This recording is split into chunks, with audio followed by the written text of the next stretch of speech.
अब हम बात करते हैं राजस्थान के बारे में। तो राजस्थान में मिट्टी के घर बनाए जाते हैं। घरों की दीवारें बहुत ही मोटी होती हैं और इन्हें लीप-पोत करके सुंदर बनाया जाता है और इनकी छतें कटीली झाड़ियों से बनाते हैं। राजस्थान में टैंक को टका कहते हैं। यहाँ के लोग अपने आंगन में ज़मीन में गड्ढा खोदकर टैंक का निर्माण करते हैं और अपनी छतों का ढाल बनाते हैं, जिससे कि बारिश का सारा पानी इन टैंकों में जा गिरे और बाद में इसे छान करके उपयोग में लाते हैं। यहाँ बारिश बहुत कम होती है। टेकला गाँव 1600 मीटर ऊंचा है, जो कि राजस्थान के झालरपतन में या झलवार में है। राजस्थान के जोधपुर में खेजड़ली गांव के लोग पेड़ों को कटने से बचाने के लिए 300 साल पहले पेड़ों से चिपक करके खड़े हो गए थे। आज 300 साल के बाद भी यहाँ के लोग, जो बिश्नोई कहलाते हैं, पेड़ों और जानवरों के प्रति जागरूक यानी संवेदनशील हैं और इनकी रक्षा भी करते हैं। यहाँ शिकार करना और पेड़ों को काटना वर्जित है। रेगिस्तान में होते हुए भी ये गांव इतना हरा भरा है कि जानवर बिना किसी डर के इधर से उधर घूमते रहते हैं। खेजड़ली गांव में खेजड़ी के पेड़ पाए जाते हैं। यह पेड़ रेगिस्तानी इलाकों में खूब पाया जाता है। इसे ज़्यादा पानी की ज़रूरत नहीं होती है। इसकी छाल दवा बनाने के काम में आती है। इसकी लकड़ी को कभी कीड़ा नहीं लगता है। इसकी फलियों से सब्जी बनती है। पत्तियों को वहाँ के रहने वाले जानवर खा लेते हैं। नेक्स्ट पॉइंट है हमारा बिहार। तो बिहार में मधुबनी नामक जिला है। यहाँ त्योहार एवं खुशी के मौके पर घर की दीवारों पर और आंगन में कई खास तरह के चित्र बनाए जाते हैं। यह चित्र पिसे हुए चावल के घोल में रंग मिलाकर के बनाए जाते हैं। इन रंगों को बनाने के लिए नील, हल्दी, फूल, पेड़ों के रंग आदि का इस्तेमाल किया जाता है। मधुबनी चित्रकला बहुत ही पुरानी है और इसका नाम इस जिले के नाम पर ही पड़ गया। नेक्स्ट पॉइंट है हमारा मनाली। तो मनाली में बारिश बहुत अधिक होती है और यहाँ पर बर्फ़ भी पड़ती है। यहाँ घर पत्थर और लकड़ी के बने हुए होते हैं, जिनकी छतें ढालू होती हैं। नेक्स्ट पॉइंट है हमारा उत्तर प्रदेश के बारे में। तो उत्तर प्रदेश का कन्नौज जिला इत्र के लिए मशहूर है। यहाँ के फूलों से इत्र, गुलाब जल, केवड़ा तैयार किया जाता है। उत्तर प्रदेश में कचनार के फूलों की सब्जी बहुत बनाई जाती है। कथक उत्तर प्रदेश का नृत्य है। नेक्स्ट पॉइंट है उत्तराखंड। तो उत्तराखंड में पहाड़ों के बीच में एक ऐसी जगह है जहाँ पर फूल ही फूल होते हैं। यह फूलों की घाटी कहलाती है। कहीं झाड़ियों में लगे लाल फूल नज़र आते हैं, तो कहीं पत्थरों के बीच में सफ़ेद फूल नज़र आते हैं, तो कहीं पत्थरों के बीच में पीले पीले फूलों के लंबे चौड़े कालीन जैसे मैदान भी हैं और कहीं कहीं अचानक घास के बीच छोटे छोटे तारों जैसे नीले फूल भी दिखाई देते हैं। इस घाटी में इतने सारे फूल साल में कुछ ही हफ्तों के लिए खिलते हैं। नेक्स्ट पॉइंट हम बात करते हैं अबू धाबी के बारे में। तो यह देश रेगिस्तानी इलाके में है। यहाँ की स्थानीय भाषा अरबी है। यहाँ पानी बहुत ही कीमती है, क्योंकि यहाँ ना तो वर्षा होती है और ना ही नदियाँ, झील तथा तालाब हैं। यहाँ रेतीली ज़मीन के नीचे तेल होता है। यहाँ खजूर के पेड़ अधिक मात्रा में दिखाई देते हैं, क्योंकि ये पेड़ रेगिस्तानी इलाके में पाए जाते हैं। अबू धाबी की करेंसी दिरहम है। अबू धाबी में रेत के पहाड़ या रेत के टीले पाए जाते हैं। नेक्स्ट पॉइंट हम बात करते हैं लद्दाख के बारे में। तो लद्दाख पहुंचने के लिए जम्मू कश्मीर पार करना पड़ता है। लद्दाख को ठंडा रेगिस्तान यानी कोल्ड डेजर्ट भी कहते हैं। लद्दाख में घर पत्थर के होते हैं, जिनकी छत और फर्श लकड़ी की होती है। यहाँ कम बारिश होती है। यहाँ पेड़ पौधे नहीं पाए जाते हैं। यहाँ एक या दो फ्लोर की बिल्डिंग होती है। घर पत्थरों का होता है। दीवार मिट्टी की और उस पर चूने की मोटी परत चढ़ी हुई होती है।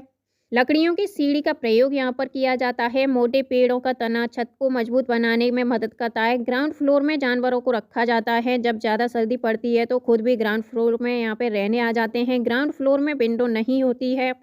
गर्मी के मौसम में यह लोग फल सुखा लेते हैं और सर्दियों में इनका इस्तेमाल करते हैं। लद्दाख क्षेत्र भारत का सबसे ठंडा रेगिस्तान है। भारत में ठंडे रेगिस्तान मानसून से प्रभावित नहीं होते हैं, क्योंकि वे अधिक ऊंचाई पर होते हैं और हिमालय की वृष्टि छाया में पड़ते हैं। लाल मिर्च, नारंगी कद्दू और सुनहरे पीले भुट्टे यहाँ पर मिलते हैं। श्रीनगर से लद्दाख जाते हुए कारगिल रास्ते में पड़ता है। यहाँ संकरे रास्ते होते हैं। पहाड़ी इलाकों में नॉयलाइन का टेंट इस्तेमाल किया जाता है। लद्दाख में जुले जुले का मतलब होता है वेलकम। ट्रॉली लकड़ी से बना हुआ झूला होता है। इसका इस्तेमाल लद्दाख में नदी को पार करने के लिए किया जाता है। स्किटपो पुल लद्दाख का एक गांव है। नेक्स्ट पॉइंट हम बात करते हैं चंगथंग के बारे में। तो चंगथंग पश्चिमी और उत्तरी तिब्बत में एक ऊंचा पठार है। यह 5000 मीटर ऊंचाई पर स्थित है, जो कुछ हद तक भारत के लद्दाख क्षेत्र के दक्षिण पूर्व में भी फैला हुआ है। यहाँ एक भी पेट्रोल पंप नहीं है। यहाँ चांगपा नाम की एक प्रजाति है, जिसकी आबादी कुल 5000 लोगों से निर्मित है। यह हमेशा अपनी भेड़ बकरी के साथ घूमते रहते हैं। चांगपा के लोग अपने टेंट को रोबे कहते हैं। यहाँ सर्दियों में 70 किलोमीटर प्रति घंटा की हवा चलती है। चांगपा की भाषा में चांगथांग का मतलब ऐसी जगह से है जहाँ कम लोग रहते हैं। रेबो अर्थात टेंट के पास एक जगह होती है जिसे ये लोग लेखा बोलते हैं, जहाँ ये अपनी बकरी और भेड़ों को रखते हैं। लेखा की दीवारें पत्थरों की बनी हुई होती हैं। हर परिवार अपने जानवर पर एक विशेष प्रकार का चिन्ह बनाता है। औरतें और छोटी बच्चियां जानवरों को गिनकर चराने ले जाती हैं और फिर लौट करके उन्हें दोबारा से गिनती हैं। यह लोग बकरियों को ऊंचाई और ठंडी जगह पर चराने के लिए ले जाते हैं, जिससे बकरियों के बाल घने और मुलायम होते रहते हैं। अब नेक्स्ट पॉइंट हम बात करते हैं विश्व प्रसिद्ध पश्मीना शॉल के बारे में। तो पश्मीना शॉल चांगपा लोगों के द्वारा पाली गई बकरियों के बालों से बनती है। जिन बकरियों से मुलायम पश्मीना ऊन मिलती है वह बहुत ऊंचाई पर लगभग 5000 मीटर ऊपर रहती हैं। ठंड में टेम्परेचर 0 डिग्री सेल्सियस से 40 डिग्री सेल्सियस तक चला जाता है। बकरी के शरीर पर गर्म बालों का कोट बन जाता है। इनमें से कुछ बाल बकरियां गर्मियों में गिरा देती हैं, जिनका प्रयोग पश्मीना शॉल बनाने में किया जाता है। इनका एक बाल इतना पतला होता है कि इनके 6 बाल हमारे एक बाल के बराबर होते हैं। यह शॉल हाथ से बनाए जाते हैं। लगभग 250 घंटों की बुनाई के बाद एक प्लेन शॉल तैयार होता है। एक पश्मीना शॉल लगभग 6 स्वेटरों के जितना गर्म होता है। अब नेक्स्ट पॉइंट हम बात करते हैं श्रीनगर के बारे में। तो श्रीनगर में कुछ घर पहाड़ में, कुछ पानी में, कुछ ऊंचे पर्वतों पर और कुछ पत्थरों में, और इन पर लकड़ी के सुंदर डिजाइन बने होते हैं। हाउस बोट यह 80 फीट तक लंबे हो सकते हैं और 8 से 9 फीट तक चौड़ी। डोंगा ये नाव झेलम नदी में डल झील में मिलती है। इसके अंदर कई कमरे होते हैं और अंदर से यह एक घर की तरह लगती है। इन पर लकड़ियों के सुंदर डिजाइन बने हुए होते हैं, जो कि इस छत पर डिजाइन होता है तो उसे खत्मबंद कहते हैं। और कश्मीर के गांव में घर पत्थर से बनते हैं और ढलान वाली छतें होती हैं। कुछ पुराने घरों में विशेष प्रकार की खिड़कियां होती हैं जो दीवारों पर निकली हुई होती हैं। इन्हें डेप कहा जाता है। इनमें सुंदर डिजाइन बने हुए होते हैं। कुछ पुराने घर पत्थरों के बने हुए होते हैं और कुछ ईंट और लकड़ियों के भी होते हैं। दरवाजे और खिड़कियों में सुंदर मेहराब होते हैं। शिकारा नाव पर्यटकों को आकर्षित करती है। कश्मीर में सरसों के तेल में मछली को पका करके खाते हैं। गोवा में नारियल के तेल में खाते हैं। कहवा कश्मीर की एक खास किस्म की चाय होती है। उर्दू डोगरी कश्मीर की भाषा है। अब नेक्स्ट पॉइंट हम बात करते हैं आंध्र प्रदेश के बारे में। तो पोचमपल्ली जिला आंध्र प्रदेश में है। अधिकतर जो लोग हैं बुनकर हैं, अतः इस बुनाई को पोचमपल्ली व कलमकारी के नाम से जाना जाता है। नलमड़ा आपका आंध्र प्रदेश में है। मुख्तारपुर गांव आंध्र प्रदेश के पोचमपल्ली जिले में है। आंध्र प्रदेश में लोगों का एक विशेष समूह कैंप लगाता है। इस कैंप के द्वारा कम उम्र की शादीशुदा लड़कियों को दोबारा स्कूल भेजने में मदद की जाती है। आंध्र प्रदेश की भाषा तेलुगु है। नेक्स्ट पॉइंट हम बात करते हैं मुंबई के बारे में। तो मुंबई भारत का सबसे बड़ा शहर है। दिल्ली से मुंबई जाने के लिए रास्ते में गुजरात, राजस्थान को पार करते हुए महाराष्ट्र में आना पड़ता है। दिल्ली से मुंबई 1400 किलोमीटर दूर है। Victoria terminals railway station Mumbai में है। पहली बार 16 अप्रैल 1853 को मुंबई से ठाणे के बीच में पहली रेलगाड़ी चली। नागपांडा और अफसाना मसूरी बास्केटबॉल टीम आपकी मुंबई में स्थित है। सोलापुर मुंबई में है। कप परेड मुंबई में है। बच्चू खान प्लेग्राउंड मुंबई में है, जिसका नाम मुस्तफ़ा खान कोच के नाम पर पड़ा। सहजन के फूलों के पकौड़े महाराष्ट्र में खाए जाते हैं। बरली एक पारंपरिक कला है जिसका प्रचलन महाराष्ट्र में है। महाराष्ट्र गुजरात सीमा पर सर्वाधिक देखने को ये मिलती है। गोलकुंडा फोर्ट आपका हैदराबाद में है।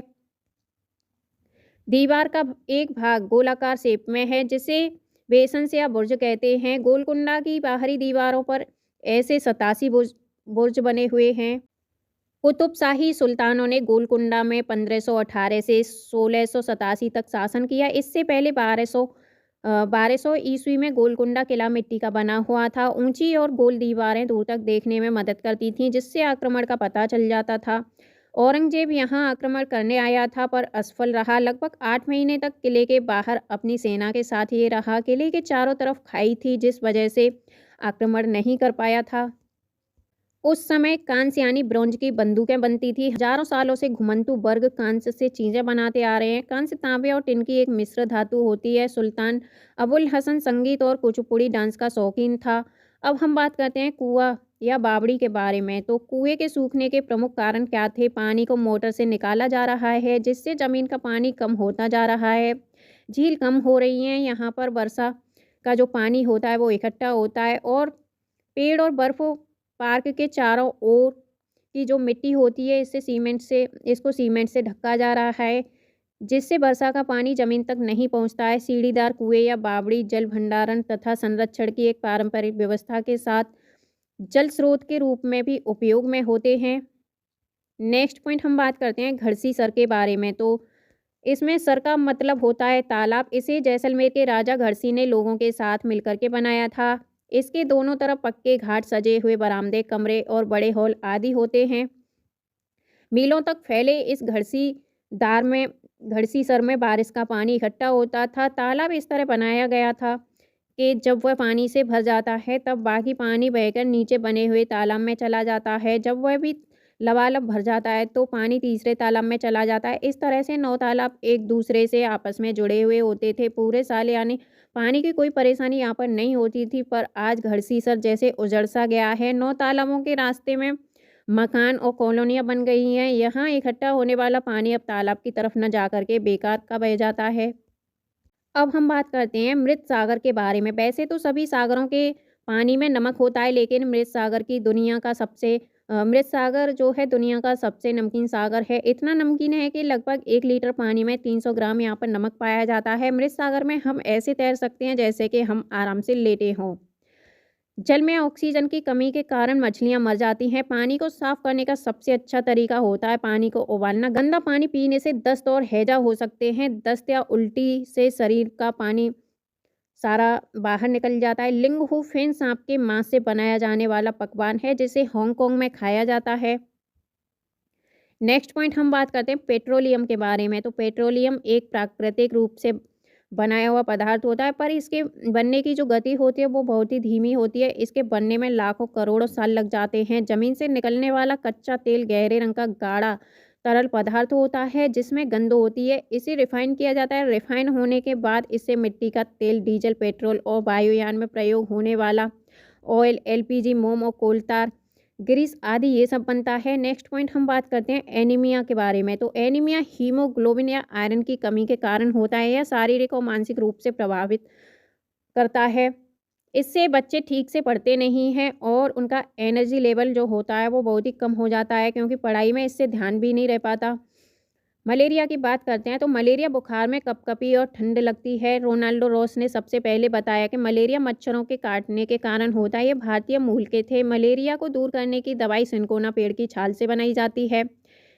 लोहा तो गुड़, आंवला और हरे पत्तेदार सब्जियों में ये मिलता है। भूख लगने का पता मस्तिष्क के हाइपोथैलेमस के कारण पता चलता है। जीभ पर 4 तरह की 900 ग्रंथियां होती हैं। चबाकर खाने से टाइलिन निकलकर स्टार्च का माल्टोज शुगर में बदल देता है, जिससे भोजन मीठा लगने लगता है। पकाने के तरीके होते हैं भूनकर, उबालकर, तलकर और सेककर। हमारे पेट का टेम्परेचर 30 डिग्री सेल्सियस होता है और पेट में पाए जाने वाले रस अम्लीय होते हैं और ये भोजन को पचाने में सहायता करता है। अचार रखने के लिए कांच के जार को और बोतल को अच्छे से सुखाया जाता है ताकि नमी उसमें ना रह जाए, अदरवाइज अचार खराब भी हो सकता है। जब दस्त लगते हैं या उल्टियाँ होती हैं तो हमारे शरीर से बहुत सारा पानी बाहर निकल जाता है। यह शरीर के लिए हानिकारक हो सकता है, इसीलिए ज़रूरी है कि शरीर में पानी की कमी पूरी हो जाए। जब उल्टियाँ या दस्त हों तब तक थोड़ी-थोड़ी देर में पानी को पीते रहना चाहिए। पानी में शक्कर और नमक भी मिला लेना चाहिए। बहुत छोटे-छोटे बच्चों को माँ का दूध पिलाते रहना चाहिए, बहुत ज़रूरी है। बीमारी रोकने के लिए दवाइयाँ जो घरेलू भी हो सकती हैं, इन्हें भी ले लेना चाहिए। नेक्स्ट पॉइंट हम बात करते हैं ब्रेल लिपि के बारे में। तो एक मोटे कागज़ पर एक नुकीली चीज़ से 6 बिंदुओं को उभारा जाता है। फिर उभरे हुए बिंदुओं पर उंगलियों के सहारे इन्हें स्पर्श करते हुए पढ़ा जाता है। यह ब्रेल लिपि कहलाती है। लुइस ब्रेल फ्रांस के निवासी थे। 3 साल की उम्र में अपने पिता के औजारों से खेलते हुए इनकी आंखों की रोशनी चली गई थी। पढ़ाई में बहुत रुचि होने के कारण यह पढ़ने और लिखने के विभिन्न तरीकों को सोचने लगे और फिर एक तरीका निकाला। बाद में लुइस स्क्रिप्ट के नाम से इस तरीके को जाना गया। यह स्क्रिप्ट 6 बिंदुओं पर आधारित होती है। अब यह कंप्यूटर के प्रयोग से भी लिखी जा सकती है। अब हम बात करते हैं नेशनल पार्क के बारे में। तो Jim Corbett national park Uttarakhand में और यहाँ हाथी और चीते पाए जाते हैं। काजीरंगा राष्ट्रीय पार्क असम में है। यह एक सींग वाले गैंडे के लिए मशहूर है और यहाँ हाथी और चीते भी पाए जाते हैं। बांदीपुर राष्ट्रीय पार्क कर्नाटक में है। यहाँ हाथी और चीता पाए जाते हैं। भारत का पहला राष्ट्रीय उद्यान जिम कॉर्बेट राष्ट्रीय उद्यान है। भारत का सबसे बड़ा राष्ट्रीय उद्यान हिमिस लेह जम्मू कश्मीर में है। सबसे छोटा राष्ट्रीय पार्क साउथ बटन आपका अंडमान निकोबार में है। देश में सबसे अधिक राष्ट्रीय पार्क मध्य प्रदेश में है। विश्व का एकमात्र तैरता हुआ राष्ट्रीय उद्यान केबुल लामजाओ जो कि आपका मणिपुर में है। देश का सबसे बड़ा बाघ अभ्यारण्य नागार्जुन सागर आंध्र प्रदेश में है। कोंकणी गोवा की भाषा है। पर पैर की हड्डी टूटने पर 6 सप्ताह का प्लास्टर चढ़ता है। सबसे ज़्यादा चावल उड़ीसा के कालाहांडी जिले में उगाया जाता है। डेरा गाजी खान पाकिस्तान में, सोहना गांव हरियाणा में है। सोहना से दिल्ली जाते हुए गुड़गांव रास्ते में पड़ता है। गिजूभाई बधेका गुजरात में रहते थे। वे बच्चों के लिए मज़ेदार किस्से, कहानियाँ और पत्र लिखा करते थे। नेक्स्ट पॉइंट हम बात करते हैं ट्रॉली के बारे में। तो यह लकड़ी से बना एक झूला होता है। यह लोहे की रस्सी पर टंगा हुआ होता है जो पुली की मदद से इसी रस्सी पर सरकता है। 4-5 बच्चे इसमें एक साथ बैठ सकते हैं। नेक्स्ट पॉइंट हम बात करते हैं ऊँट गाड़ी के बारे में। तो राजस्थान में एक जगह से दूसरी जगह आने जाने के लिए ऊँट गाड़ी का प्रयोग किया जाता है। नेक्स्ट पॉइंट है जुगाड़। तो जुगाड़ ये आगे से मोटर बाइक की तरह दिखता है और पीछे से लकड़ी के फट्टों से बना हुआ होता है। नेक्स्ट पॉइंट है बैलगाड़ी। ये मैदानी इलाकों के गाँव में प्रयोग में लाया जाता है। नेक्स्ट पॉइंट है समुद्र तट। समुद्र तट। भारत का पश्चिमी तट अरब सागर के रूप में जाना जाता है जिसके किनारे महाराष्ट्र, गुजरात, कर्नाटक, केरल तथा गोवा राज्य स्थित हैं। भारत का पूर्वी तट बंगाल की खाड़ी के रूप में जाना जाता है जिसके किनारे पश्चिमी बंगाल, आंध्र प्रदेश, तमिलनाडु, उड़ीसा राज्य स्थित हैं। नेक्स्ट पॉइंट हम बात करते हैं गैस के बारे में। तो द्रव से गैस परिवर्तन होने की प्रक्रिया वाष्पीकरण कहलाती है। वाष्पीकरण की प्रक्रिया उस समय सबसे धीमी होती है जब सतह क्षेत्र और तापमान दोनों में कमी होती है। जब सतह क्षेत्र बड़ा होता है तो तापमान कम या अधिक होने की स्थिति में भी वाष्पीकरण होता है। Carbon dioxide, nitrous oxide, chlorofluorocarbon, methane आदि ग्रीन हाउस गैसें होती हैं। ये गैसें जलवायु परिवर्तन के लिए जिम्मेदार होती हैं और इनसे विश्व में गर्मी बढ़ रही है। भारत में क्लोरोफ्लोरोकार्बन पर रोक लगा दी गई है। नेक्स्ट पॉइंट हम बात करते हैं सांप के बारे में। तो सांप सरीसृप प्रजाति का जीव है। ऐसे जीव जो खिसक कर के चलते हैं सरीसृप कहलाते हैं। इसकी औसत आयु 10 से 12 साल होती है। 8 वर्ष तक नर सांप के शरीर पर बाल आ जाते हैं और इनके 2 खोखले दांत होते हैं। अपने दांत का प्रयोग एक दूसरे तक जहर पहुंचाने के लिए करते हैं और ये अपने दांत का प्रयोग दूसरों तक जहर पहुंचाने में करते हैं। इनके कान नहीं पाए जाते। ये कंपन को महसूस करते हैं। ध्वनि के प्रति ये प्रतिक्रिया देता है। सर्वाधिक कंपन शरीर की निचली त्वचा पर होता है जो जमीन से सटा हुआ भाग होता है। सांप की रंगोली को नागगुम्फन कहते हैं। सौराष्ट्र आपका गुजरात में है। सांप पर नियंत्रण कैसे किया जाता है? तो सांप पर नियंत्रण बीन के माध्यम से किया जाता है जो कि सूखी लौकी से निर्मित होता है। सांप के काटने की दवा सांप के जहर से निर्मित होती है जिसका नाम है सीरम। दांत तो इनके पाए जाते हैं लेकिन ये अपने भोजन को निगल करके करते हैं, चबा करके नहीं करते। सांप के भोजन पाचन में ये सहायक होता है। तो सांप के भोजन पाचन में सहायक होता है आपका तापमान। भारत में 4 तरह के जहरीले सांप पाए जाते हैं जिनके नाम है नाग, करेंत, अफाई और दुवैया। नेक्स्ट पॉइंट हम बात करते हैं नाग के बारे में।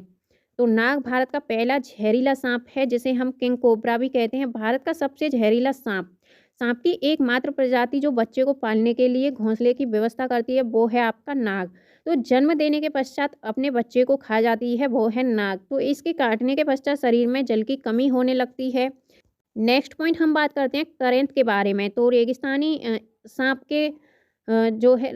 सांप को हम करेंत के नाम से जानते हैं। इसकी जिह्वा पतली होती है जिसके काटने पर पता नहीं चलता और व्यक्ति छटपटा के मर जाता है। सर्वाधिक करेंत आपके राजस्थान, महाराष्ट्र में पाए जाते हैं। अब हम बात करते हैं अफाई के बारे में। तो ये पर्यावरण के रंग का होता है। पूरे भारत में पाया जाने वाला सांप होता है ये और इसे साइलेंट किलर के नाम से जाना जाता है। अफाई से सामना केवल रात में ही होता है इसीलिए इनको रात्रिचर के नाम से जाना जाता है। नेक्स्ट पॉइंट हम बात करते हैं दुवैया के बारे में। तो इसे 2 मुँहा सांप कहा जाता है। सबसे कम समय में इसे मृत्यु हो जाती है। काट कर पलटने वाला जीव कहलाता है। काटने पर सर्वाधिक ऐंठन होती है। नेक्स्ट पॉइंट है कालबेलिया या नागिन डांस। तो ये सर्वाधिक राजस्थान और गुजरात में होता है। नागगुम्फन सांपों की एक रंगोली जो कि गुजरात में होती है। नेक्स्ट पॉइंट है केंचुआ। तो केंचुआ की औसत आयु 8 वर्ष है। औसत लंबाई 14 इंच है। किसानों का मित्र जो कि मिट्टी को भुरभुरा बनाता है। इसके मिट्टी में ऑक्सीजन का प्रवाह बढ़ जाता है, मृदा उपजाऊ बनती है। अपघटक श्रेणी खरपतवार नष्ट करने में इसकी महत्वपूर्ण भूमिका होती है। इसका सामान्य रंग जो होता है भूरा होता है। नेक्स्ट पॉइंट है डॉल्फिन के बारे में।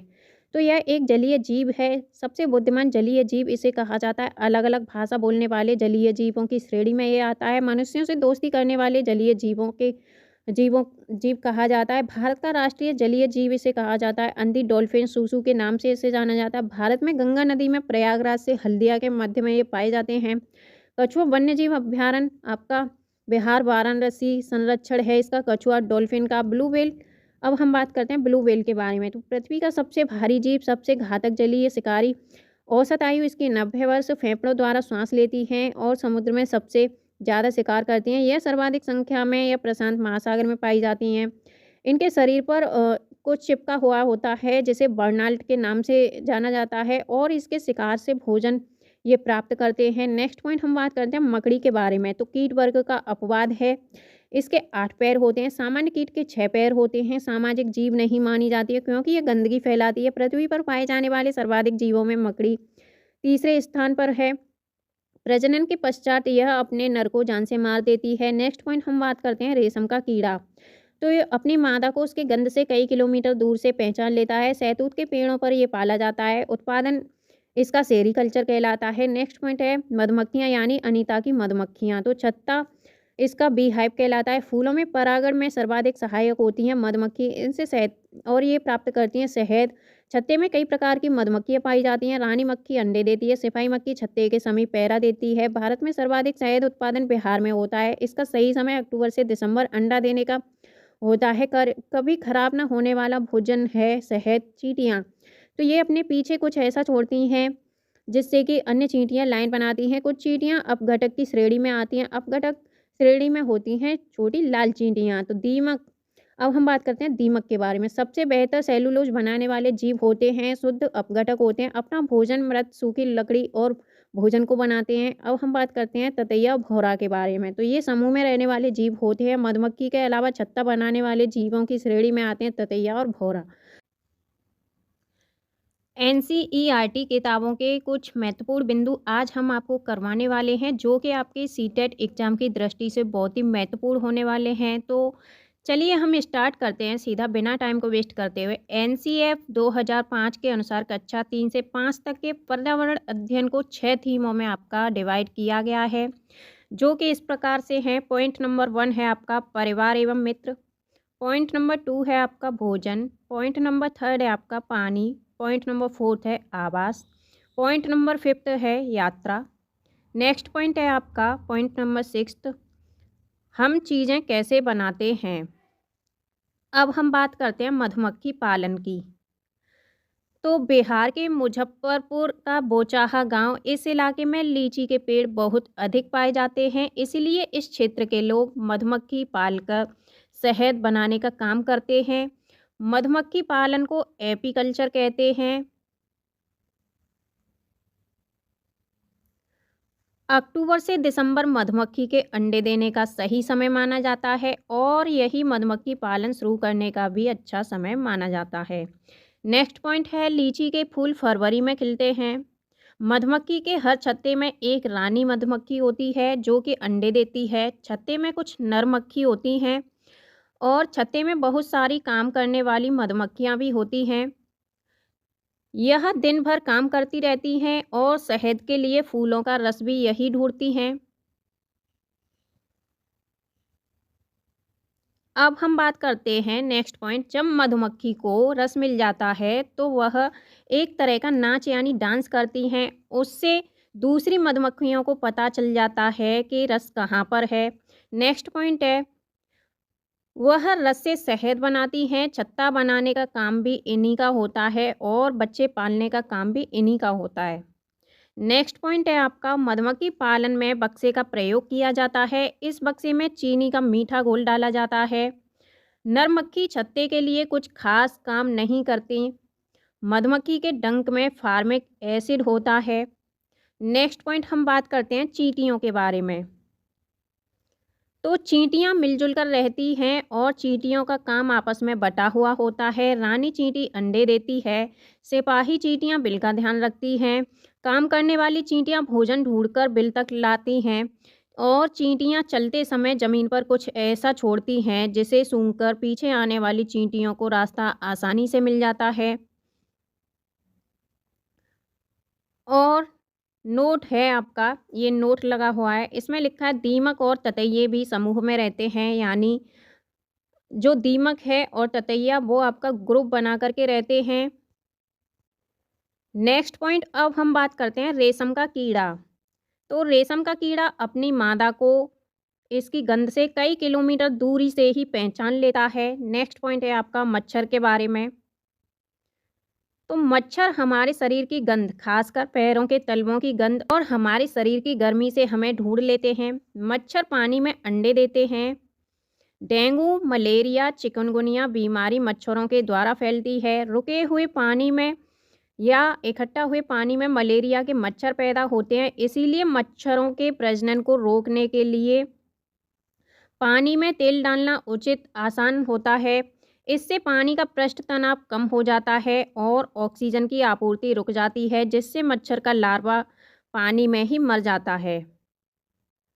अब नेक्स्ट पॉइंट हम बात करते हैं कुत्ते के बारे में। तो कुत्तों की गलियों में अपनी जगह बटी हुई होती है। एक कुत्ता दूसरे कुत्ते के मलमूत्र की गंध से जान लेता है कि उसके इलाके में बाहर का कुत्ता आ गया है। अब नेक्स्ट पॉइंट हम बात करते हैं चूहे के बारे में। तो चूहों की देखने की क्षमता बहुत कम होती है, लेकिन इनके सूंघने, छूने और टेस्ट करने की क्षमता बहुत अधिक होती है। नेक्स्ट पॉइंट, अब हम बात करते हैं उल्लू के बारे में। तो उल्लू अपनी गर्दन पीछे तक घुमा सकते हैं। मैना, तो मैना झटके से अपनी गर्दन आगे पीछे करती रहती है। नेक्स्ट पॉइंट है चील, बाज और गिद्ध। चील, बाज और गिद्ध हमसे 4 गुना अधिक दूरी तक देख पाते हैं। चील की पूंछ खांचे वाली होती है और गिद्ध मरे हुए जानवरों को खाकर जगह को साफ कर देता है और आकाश में ऊंचाई पर ये उड़ता है। नेक्स्ट पॉइंट, अब हम बात करते हैं कलचिड़ी या इंडियन रोबिन पंछी के बारे में। तो कलचिड़िया जो होती है वो पत्थरों के बीच अपना घोंसला बनाती है। इनके घोंसले में पौधे की नाजुक टहनी, जड़ें, ऊन, बाल, रुई ये सब बिछा हुआ होता है और यह छोटे छोटे कीड़े मकोड़े खाती है। इनकी चोंच अंदर से लाल होती है। नेक्स्ट पॉइंट, अब हम बात करते हैं कौआ के बारे में। तो कौए के घोंसले में लोहे के तार और लकड़ी की टहनियाँ जैसी चीज़ें भी होती हैं। कौआ पेड़ की ऊंची डाल पर घोंसला बनाता है। कोयल अपना घोंसला नहीं बनाती है, वह कौए के घोंसले में अंडे देती है। कौआ अपने अंडों के साथ साथ कोयल के अंडों को भी सेता है। नेक्स्ट पॉइंट, हम बात करते हैं फाख्ता पंछी के बारे में। तो फाख्ता कैक्टस कांटों के बीच या मेहंदी की मेड़ में अपना घोंसला बनाती है। नेक्स्ट पॉइंट है गौरैया। गौरैया अलमारी के ऊपर आईने के पीछे अपना घोंसला बनाती है।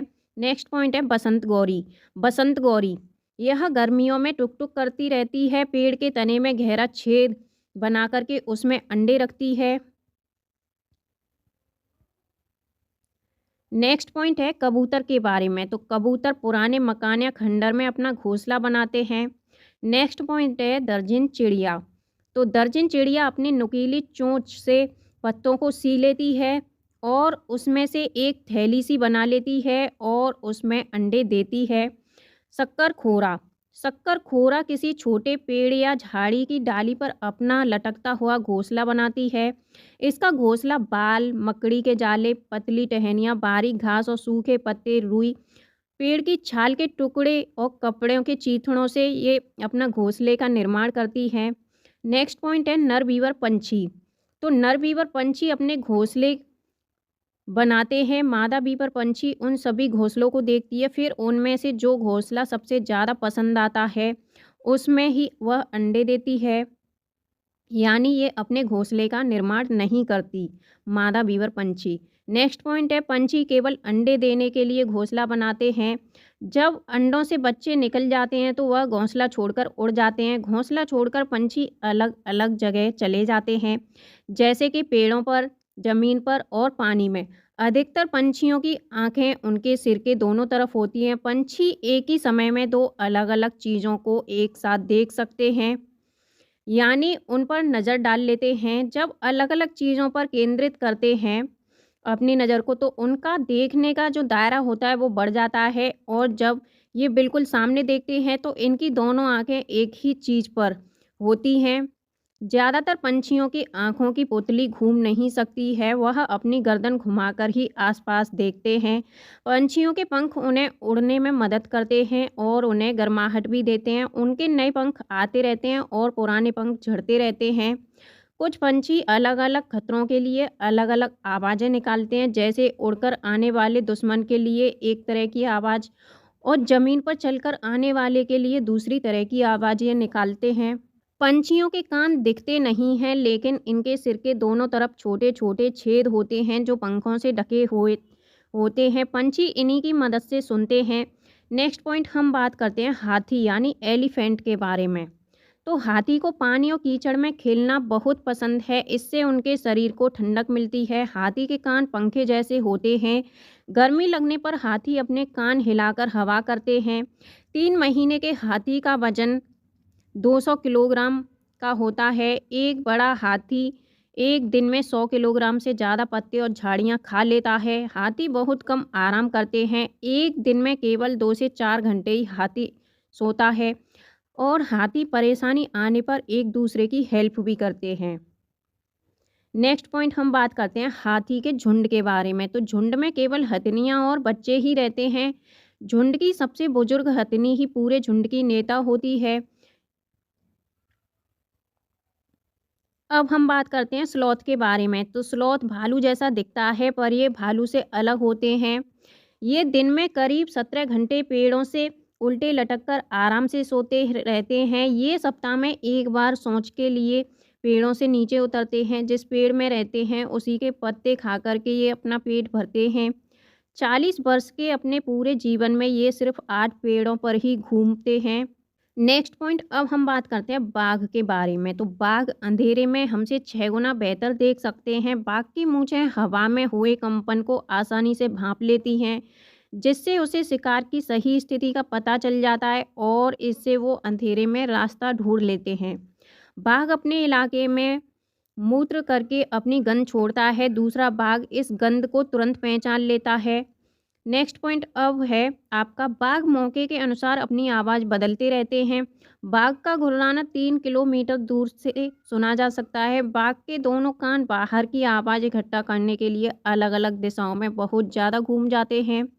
बाघ हवा से पत्तों के हिलने और शिकार की झाड़ियों में हिलने से हुई आवाज़ के अंतर को तुरंत भांप लेते हैं। नेक्स्ट पॉइंट हम बात करते हैं स्नेक यानी सांप के बारे में।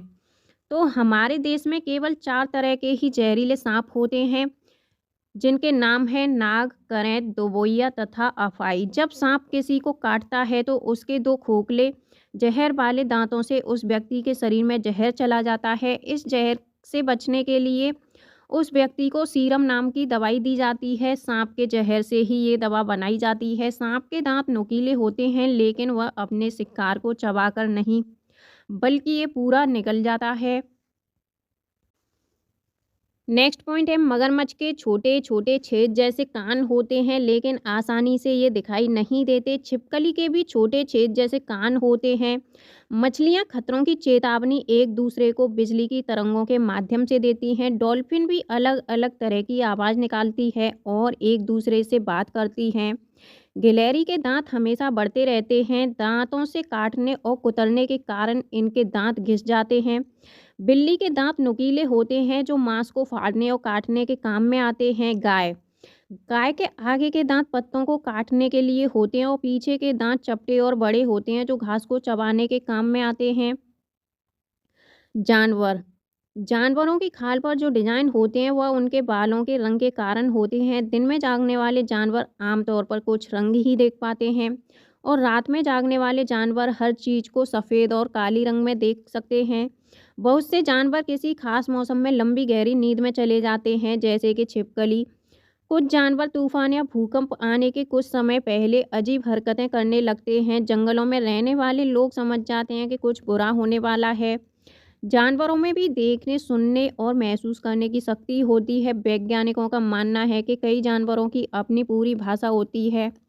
जिन जानवरों के बाहरी कान व शरीर पर बाल होते हैं वे बच्चे देते हैं। जिन जानवरों के बाहरी कान व शरीर पर बाल नहीं होते वे अंडे देते हैं। स्तनधारियों की विशेषताओं में इनके शरीर पर बाल का पाया जाना और कान के मध्य भाग में तीन अस्थियां मेलियन, इनकस और स्टेप्स का पाया जाना प्रमुख होता है। नेक्स्ट पॉइंट है, घास का पौधा जितना जमीन के ऊपर होता है उससे कहीं ज़्यादा जमीन के अंदर फैला हुआ होता है। घास की जड़ें बहुत मजबूत होती हैं, इन्हें खुरपी से खोद कर ही निकाला जा सकता है। नेक्स्ट पॉइंट हम बात करते हैं बरगद के बारे में। तो बरगद के पेड़ की लटकन उसकी जड़ों तक होती है, ये टहनियों से निकलती है और आगे बढ़ते बढ़ते ज़मीन के अंदर चली जाती हैं। यह जड़ें मजबूत खंभों की तरह पेड़ को सहारा देती रहती हैं। नेक्स्ट पॉइंट है आपका रेगिस्तानी ओक के बारे में। तो ऑस्ट्रेलिया में रेगिस्तानी ओक पेड़ पाया जाता है जिसकी ऊंचाई 11 से 12 फीट होती है और इसकी पत्तियां बहुत कम होती हैं। नेक्स्ट पॉइंट अब हम बात करते हैं, इसकी जड़ें ज़मीन के अंदर 250 से 300 फीट तक जाती हैं जब तक पानी तक ना पहुंच जाए। यह पानी पेड़ के तनों में जमा होता रहता है। जब कभी इस इलाके में पानी नहीं होता या पानी की कमी पड़ जाती है तो वहाँ के लोग तने के अंदर पतला सा पाइप डालकर पानी निकाल लेते हैं। अब हम बात करते हैं निपेंथिस पौधे के बारे में। तो निपेंथिस नामक पौधा इंडोनेशिया, ऑस्ट्रेलिया और भारत के मेघालय में पाया जाता है। यह पौधा कीड़े मकोड़ों और छोटे जीवों का शिकार करता है। यह पौधा लंबे घड़े जैसा दिखता है जिसके ऊपर पत्ती का ढक्कन लगा होता है और इसमें से खुशबू निकलती है जिसकी वजह से कीड़े मकोड़े उसके अंदर फंस जाते हैं। निपेंथिस पौधे को घटपड़ी पौधा भी कहा जाता है। नेक्स्ट पॉइंट है बीज यानी सीड्स के बारे में। तो बीज को प्राचीन समय में सूखी लौकी में रखकर उस पर मिट्टी का लेप कर देते थे और नीम की पत्तियां इन्हें कीड़ों से बचाती थीं। नाशपाती, भिंडी, करेला, टमाटर, चीकू आदि में ये बीज होता है। मिट्टी में गोबर मिलाने से मिट्टी में कीड़ा नहीं लगता। नेक्स्ट पॉइंट है फसल के बारे में। तो फसल एक ही प्रकार की फसल उगाने से और कई केमिकल्स का यूज करने से ज़मीन बंजर हो जाती है। क्रोटोन पौधे, तो क्रोटोन पौधे ज़मीन के बारे में उसकी दिशा को बताते हैं यानी सिग्नल दे देते हैं। क्रोटोन पौधे की जड़ ज़मीन के ज़्यादा गहरी नहीं जाती। जब मिट्टी सूखने लगती है तो इस पौधे की पत्तियां सूखने लगती हैं और झड़ने लगती हैं जिससे मिट्टी का पता चल जाता है कि मिट्टी सूख रही है। तो यह एक प्रकार का सिग्नल होता है। जड़ें पौधों को सहारा देती हैं, जल तथा खनिजों को अवशोषित करती हैं और ह्यूमस उपलब्ध करवाती हैं। नेक्स्ट पॉइंट हम बात करते हैं सब्जियां। अधिकतर सब्जियां पौधों के फूल होती हैं और कुछ सब्जियां पौधों का फल भी होती हैं। हरी मिर्च, टमाटर, आलू आया है आपका साउथ अमेरिका से। गोभी और मटर आपका यूरोप से आए हैं। कॉफ़ी बीन्स और भिंडी अफ्रीका से आए हैं।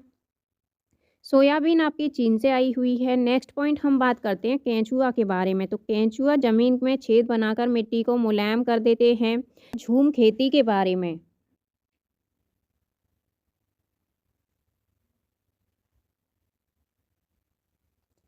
तो इस जगह जो बांस या जंगल उग जाता है उसे उखाड़ते नहीं हैं, बस गिरा करके जला देते हैं। यह राख जमीन में खाद का काम करती है और जमीन को जलाते हुए आसपास के पेड़ न जलें, जंगलों को नुकसान न पहुंचे, इसका भी ध्यान रखा जाता है।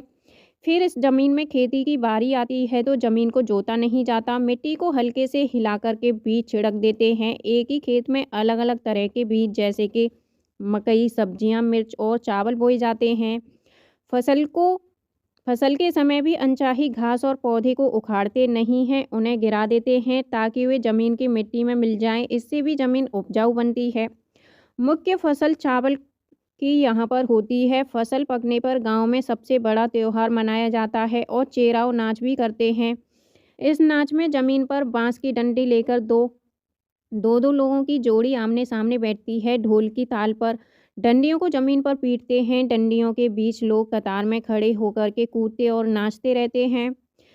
स्थानांतरित जो खेती या झूम खेती आपकी उत्तर पूर्वी पर्वतीय तथा आदिवासी क्षेत्रों में की जाती है। इसे जनजातीय कृषि के नाम से भी जाना जाता है। नेक्स्ट पॉइंट है झूम खेती मिजोरम में होती है। मिजोरम की मुख्य फसल चावल है। मिजोरम में 3/4 लोग जंगल में रहते हैं। यहाँ खेती की लॉटरी निकाली जाती है। ज़मीन को साझा मानकर सभी लोगों को बारी बारी उस ज़मीन पर खेती करने का अवसर मिलता है। मिजोरम में मिजो भाषा बोली जाती है। मिजोरम में बांस के बर्तन बनाए जाते हैं। जिस मैदान में एक टीम बीज बोए जाते हैं, उसे एक तीन ज़मीन बोलते हैं। कुड़ुक झारखंड की एक आदिवासी जनजाति है। कुड़ुक भाषा में जंगल को तोरंग कहते हैं। भारत के उत्तर पूर्वी क्षेत्रों में स्थानीय खेती करने का रिवाज है। बेलवन का गांव कर्नाटक में है। जुलाई के महीने में प्याज उगाने का काम शुरू हो जाता है। खूंटी की मदद से खेत की मिट्टी को नरम किया जाता है।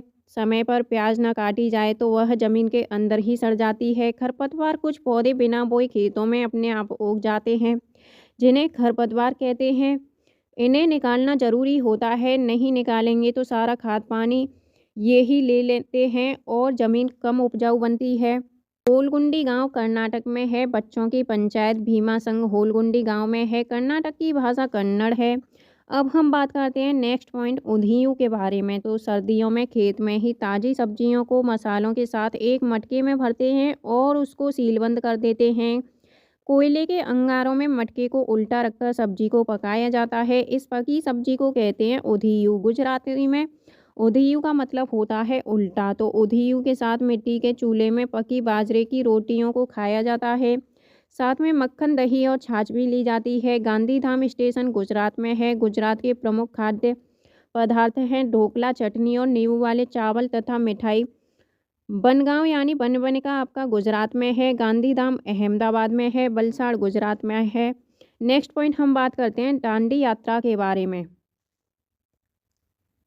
तो गांधी जी का कहना था, जो चीज़ें हमें कुदरत ने दी हैं उन्हें बनाने पर बंदिश कैसी।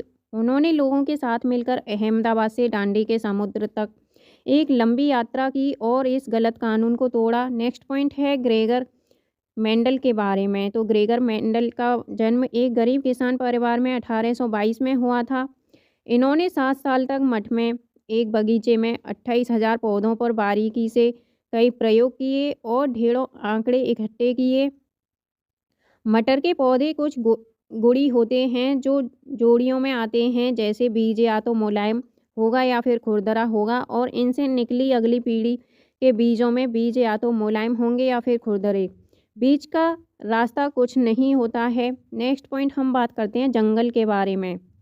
तो जंगल अधिकार कानून 2007, जो लोग 25 सालों से जंगलों में एक साथ एक जगह रह रहे हैं तो उन्हें यहाँ का कानून अधिकार देता है कि वह इस जगह पर जो चाहे वो उगा सकते हैं, उन्हें हटाया नहीं जाएगा। अब नेक्स्ट पॉइंट हम बात करते हैं जंगल का संरक्षण वहाँ की ग्राम सभा करती है। खानों की खुदाई और बांधों का निर्माण करने से जंगल खत्म होते जा रहे हैं। अब हम बात करते हैं एकल परिवार के बारे में। तो एकल परिवार में माँ बाप और उनके बच्चे रहते हैं, जबकि संयुक्त परिवार में दादा दादी, चाचा बुआ, माँ बाप और बच्चे होते हैं, या नाना नानी, मामा मामी, मौसी, माँ बाप और बच्चे होते हैं। नेक्स्ट पॉइंट हम बात करते हैं बछेंद्री पाल के बारे में। तो बछेंद्री पाल भारत की पहली और विश्व की 5वीं महिला थीं जिन्होंने माउंट एवरेस्ट की चोटी पर चढ़ाई की। बछेंद्री पाल बचपन में एक पिकनिक में गई थीं, जहां वे 4000 मीटर ऊंची चोटी पर चढ़ गई थी। तब से ये कुल 12 वर्ष की थीं। ये उत्तराखंड में गढ़वाल एरिया में नाकुरी गांव में बड़ी हुई। इन्होंने नेहरू इंस्टीट्यूट ऑफ माउंटेनियरिंग से अपनी ट्रेनिंग ली। इनके गाइडर ब्रिगेडियर ज्ञान सिंह थे। 1984 में माउंट एवरेस्ट पे जाने के लिए टीम मेंबर बनी। 23 मई को दोपहर के 1:07 पर अपना पहला कदम 8848 मीटर लगभग 8900 मीटर ऊंची चोटी माउंट एवरेस्ट पर कदम रखा। इनके साथ एक और मेंबर भी गई थी। ये एक साथ कदम नहीं रख पाए क्योंकि वहाँ जगह नहीं थी, तो पहले इन्होंने अपना कदम रखा। उसके बाद अपना उसके बाद इन्होंने अपना सिर झुकाया और झंडा फहराया और तस्वीरें ली। माउंट एवरेस्ट को नेपाल में सागर माथा कहते हैं। अब हम बात करते हैं कर्णम मल्लेश्वरी के बारे में। ये एक वेट लिफ्टर हैं, आंध्र प्रदेश की ये रहने वाली हैं। ये 130 किलोग्राम तक का वजन उठा लेती हैं। भारत के बाहर इन्होंने 29 मेडल जीते हैं और इनके पिताजी पुलिस में हवलदार थे। नेक्स्ट पॉइंट हम बात करते हैं सुनीता विलियम्स के बारे में। तो सुनीता विलियम्स 360 किलोमीटर दूर स्पेस में गई थी। सुनीता विलियम्स ने 6 महीने से ज़्यादा अंतरिक्ष में समय बिताया। वे सबसे लंबे समय तक स्पेस में रहने वाली महिला थीं। नेक्स्ट पॉइंट हम बात करते हैं सुनीता विलियम्स के एक्सपीरियंस स्पेस तो वहाँ एक जगह बैठ नहीं पाते थे, एक जगह से दूसरी जगह तैरते या फ्लोट करते रहते थे, पानी भी नहीं रुकता था, बुलबुले बन के पानी फ्लोट करता था। चेहरे या हाथ धोने के लिए बबल पकड़ना पड़ता था और कागज़ गीला करना पड़ता था। वहाँ कंघी करने की आवश्यकता नहीं थी क्योंकि बाल हमेशा खड़े रहते थे, वहाँ टहल नहीं सकते थे और फ्लोट करने की आदत हो गई थी। एक जगह पर रुकने के लिए खुद को बाँधना पड़ता था। नेक्स्ट पॉइंट हम बात करते हैं नील आर्मस्ट्रॉन्ग। तो नील आर्मस्ट्रॉन्ग चाँद पर उतरने वाले पहले व्यक्ति थे। वे चाँद पर 1969 में गए थे। भारत अर्जेंटीना के विपरीत देशांतर पर है, इसीलिए भारत के लोगों से सापेक्ष उल्टे हैं। नेक्स्ट पॉइंट हम बात करते हैं अल-बेरूनी के बारे में। तो अल-बेरूनी ये 1000 से भी ज़्यादा साल पहले एक यात्री भारत में आए हुए थे। इनका नाम था अल-बेरूनी। अल-बेरूनी जिस देश से आए हुए थे, उसका नाम है उज़्बेकिस्तान, यानी अल-बेरूनी उज़्बेकिस्तान से भारत में आए हुए थे। अल-बेरूनी ने बहुत ही बारीकी से चीज़ों और जगहों को देखा और इनके बारे में लिखा। ख़ास तौर से वे जो उन्हें अपने देश से अलग लगीं। अल-बेरूनी उस समय के तालाबों के बारे में लिखते हैं कि यहाँ के लोग तालाब बनाने में तो माहिर हैं, अगर हमारे देश के लोग इन्हें देखेंगे तो हैरान ही रह जाएंगे। बहुत बड़े-बड़े भारी पत्थरों और लोहे के कुंडों और सरियों से जोड़कर तालाब के चारों तरफ चबूतरे बनाए जाते हैं। इन चबूतरों के बीच में ऊपर से नीचे जाती हुई सीढ़ियाँ, इनकी लंबी कतारें होती हैं। लोगों के उतरने चढ़ने के रास्ते अलग-अलग होते हैं। यहाँ कभी भीड़ लगने से परेशानी नहीं होती है। आज इतिहास पढ़ने वाले लोगों को अल-बेरूनी की किताबों से उस ज़माने के बारे में बहुत कुछ पता चलता है। नेक्स्ट पॉइंट हम बात करते हैं चमकता सितारा यानी गर्ल स्टार के बारे में। तो सूर्यमणि एक चमकता सितारा गर्ल स्टार हैं। चमकते सितारे उन साधारण गर्ल्स की असाधारण कहानियाँ हैं जिन्होंने स्कूल जाकर के अपनी ज़िंदगी को बदला। सूर्यमणि चाहती थी कि लोग त्योहारों पर अपने गीत गानों को गाएं, उन्हें भूलें ना और अपने पहनावे को चाव से पहनें। जड़ी बूटियों की समझ और बांस की चीज़ें बनाने की कला बच्चों में होती है, इन्हें भी बच्चे सीखें। नेक्स्ट पॉइंट हम बात करते हैं अपनी स्कूल की भाषा तो सीखें ही, अपनी कुड़ुक भाषा का रिश्ता भी उससे जोड़ें। यह सब तोरंग केंद्र में होता है। तोरंग में कुड़ुक समाज और अन्य आदिवासियों की खास किताबों को संभाल कर रखा गया है। गाने बजाने की कई चीज़ें जैसे कि बांसुरी और तरह तरह के ढोल भी हैं। सूर्यमणि 21 साल की थीं जब उनसे बांसुरी दीदी और कई लोगों की मदद से एक केंद्र खोला गया। उसने इस जगह का नाम रखा तोरंग। कुड़ुक भाषा में तोरंग का मतलब होता है जंगल। नेक्स्ट पॉइंट अब हम बात करते हैं केरल के बारे में। तो केरल में टेपियोका ज़मीन के नीचे उगाया जाता है। यह एक प्रकार का फल होता है जिसे केरल के लोग उबाल करके खाते हैं। बल्लम लकड़ी की बनी छोटी एक नाव होती है जो केरल में पाई जाती है। केरल में मलयालम भाषा बोली जाती है। मलयालम में माँ की बड़ी बहन को बलियम्मा और नानी को अम्मूमा कहते हैं, चाचा को चिटप्पन और चाची को कुंजमा कहते हैं और पिता को अप्पा कहते हैं। केरल में एक जगह से दूसरी जगह आने जाने के लिए फेरी नाव का प्रयोग किया जाता है। केरल में एक जगह से दूसरी जगह आने जाने के लिए फेरी नाव का प्रयोग किया जाता है। केरल को मसालों का बगीचा भी कहते हैं। कथकली नृत्य केरल में होता है। यहाँ केले के फूलों से सब्जी बनाई जाती है। केरल में नारियल के पेड़ अधिक होते हैं। केरल का जो निकटवर्ती राज्य है तमिलनाडु और कर्नाटक है। इसकी राजधानी तिरुवनंतपुरम है। गुजरात से केरल तक यात्रा के बीच में महाराष्ट्र और कर्नाटक राज्य पड़ते हैं।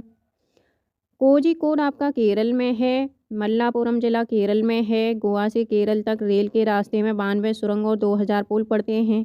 तमिलनाडु भारत के दक्षिण में है। इसके पड़ोसी राज्य केरल, कर्नाटक और तेलंगाना है। नेक्स्ट पॉइंट अब हम बात करते हैं असम के बारे में। तो असम में घर ज़मीन से 10 से 12 फीट ऊपर होते हैं। ऊंचाई में बनाने की वजह होती है क्योंकि यहाँ भारी बारिश होती है और यहाँ बांस से बनाए जाते घर और अंदर भी इनमें लकड़ियों का प्रयोग किया जाता है। यहाँ बारिश बहुत अधिक होती है, कभी कभी घुटनों तक पानी भर जाता है। यहाँ बांस को गरीबों का टिम्बर कहते हैं। माघ बिहू 14-15 जनवरी असमिया कैलेंडर के 10वें महीने माघ की प्रथमा एवं द्वितीया तिथि को मनाया जाता है। पहले दिन को उरुका कहते हैं। इस दिन अस्थायी शेड यानी छप्पर बनाते हैं जिसे भेलाघर कहते हैं और सामूहिक भोज का आयोजन किया जाता है।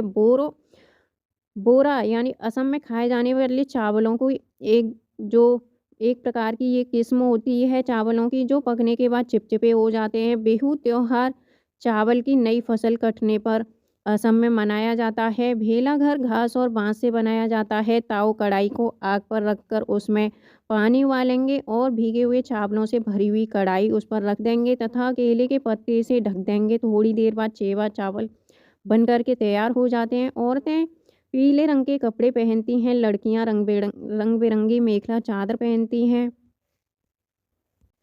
नेक्स्ट पॉइंट है भात सुक्तो चावल और रसे वाली सब्जी को कहते हैं। अब हम बात करते हैं राजस्थान के बारे में। तो राजस्थान में मिट्टी के घर बनाए जाते हैं।